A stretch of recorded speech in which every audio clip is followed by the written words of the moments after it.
Las cosas más curiosas que escuché, pero a todos nos pasó. A todos nos pasó en algún momento. Por lo menos esto es lo que dice una encuesta hecha por la Universidad de Buenos Aires, que buena parte de la población pensó que en algún momento tenía coronavirus. Lo hemos charlado. Sintió eso. Sincericidio. Lo hemos charlado y dijimos Y yo te eso. decía que eras una hipocondríaca, pero parece que no eras la única. El 51% de la gente cree que en algún momento tuvo coronavirus. Y que claro. fuiste asintomático, ponele, te imaginas. Exactamente. Esto fue hecho no en pocos casos, en 2.500 casos.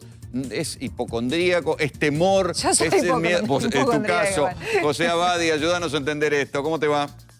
Qué lindo saludarlos a los dos. ¿Cómo están? Hola, José, ¿cómo estás? Bien, gracias. Bueno, no nos tiene que asombrar, ¿verdad? Si una determinada pandemia como esta tiene la presencia que tiene, que uno no tenga miedo a ser víctima de ese famoso virus que se ha convertido en el protagonista principal casi de la vida de todo el mundo en cuanto en la cotidianeidad, ¿no? Entonces aparece como amenaza. Muchas veces esa amenaza se transforma en una tensión persecutoria y es, uy, me agarró, lo debo tener.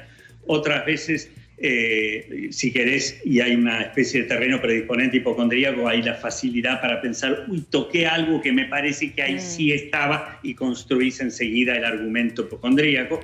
Pero yo creo que en una situación como la actual, donde se habla 24 horas por día, 7 veces por semana del COVID-19 y de todas las especulaciones que el mundo pudo haber imaginado que hay en torno al virus, ¿cómo vas a evitar una mayor permeabilidad, porosidad, tensión, ansiedad y por lo tanto casi como una especie de miedo, insisto, persecutorio de que en algún momento me toca a mí? Claro, es que en algún momento uno se relaja, ¿no? Yo los Vos primeros podés días hacer todo, pero vas al supermercado y decís, uy, la ve bien esa llanta Claro. de ponerlo en la heladera. Y decís, bueno, en alguna voy a pifiarla. Los primeros días pensé que sí. Después cuando empecé a salir a las notas, a los lugares peligrosos, después se me pasó, después me hice el test, me quedé tranquilo. Pero ¿qué consejo le darías a la gente que piensa que tuvo o que tiene o que le va a pasar algo? Bueno, lo aconsejable, al contrario de toda la sobreinformación innecesaria, es la pregunta adecuada a la persona adecuada en el momento adecuado.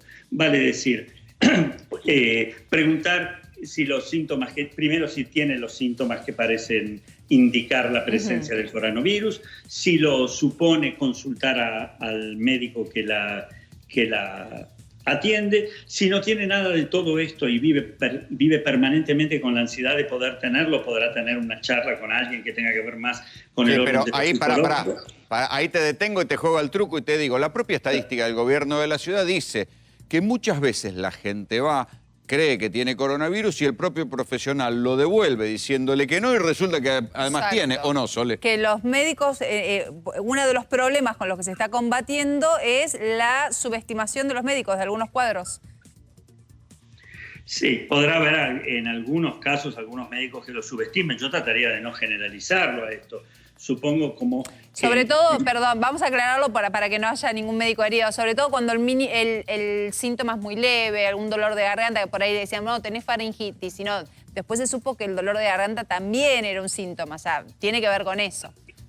Sí, yo diría que la mayor parte de las veces tenemos que saber que no va a suceder una subestimación que va a producir una situación de peligro para el paciente y que venía muy enfermo y nadie se dio cuenta. Es de suponer que si era prácticamente asintomático y en una primera instancia no lo detectó, cuando va progresando la sintomatología, irá al médico y ahí la verá. Digo porque si no parece como casi un invencible que viene omnipotentemente a terminar con todos nosotros, a derrotar a médicos por ingenuos o por irresponsables, los seres humanos porque estamos débiles frente a este virus desconocido. No, la mayor parte de las veces que uno hace la consulta obtiene un resultado adecuado. Por otro lado, dimensionemos por favor también el carácter de los porcentajes. Hay un 80% que tiene mínimos síntomas, por eso puede en una primera instancia alguna vez ser subestimado. La mayoría no pasan a mayores y el índice de letalidad, por favor, es también de la dimensión que se toma, porque si no creamos, ¿saben qué? No tenemos, como les decía una vez charlando los tres, el miedo útil que me lleva a la consulta adecuada. Claro. Claro. sino que nos convertimos en sujetos o hipocondríacos, donde ya cualquier cosa ya nos agarró, o en sujetos panicosos que bloqueados en su posibilidad de pensar van a conducirse inadecuadamente, preguntar donde no tienen que preguntar y sufrir lo que no hace falta. Sí, hay que hacer como una diferencia, ¿no? Una cosa es uno realmente, cada vez que pasa algo, siente que está enfermo, piensa lo peor para su salud. Y en este caso me parece que está un poco más justificado el miedo que tenemos porque 24 horas, los 7 días de la semana, todo el día. Y encima casi, los casos crecen. uno pensando en el coronavirus, sabiendo que hay muchos asintomáticos. La verdad que es una situación distinta. Se torna una verdadera tensión que se llamaría persecutoria con todas las características de la misma, ¿no? Esto no cabe duda. Pensá la cantidad de veces por día que escuchás la palabra contagio, infectado, muerte por día. Es, Mil millones, sí. La palabra muerte, que esta sociedad posmoderna ha querido calificar últimamente como políticamente incorrecta, ha hecho su aparición estelar y está presente en todo momento. Entonces, claro, ¿cómo no va a surgir la vivencia de amenaza? Por eso no se duerme bien. ¿Por qué no se duerme? Porque dormirse es distraerse. ¿Cómo voy a distraerme y no controlar? Entonces me despierto continuamente como un centinela a ver si apareció o no el virus.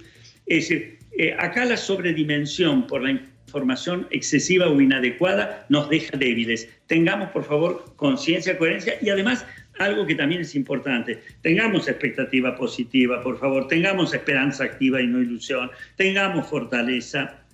Tengamos coraje. No, es cierto que estamos frente a una pandemia, pero también es cierto que contamos con muchos recursos preventivos y en caso que se ocurra un contagio curativos de esta enfermedad, por favor.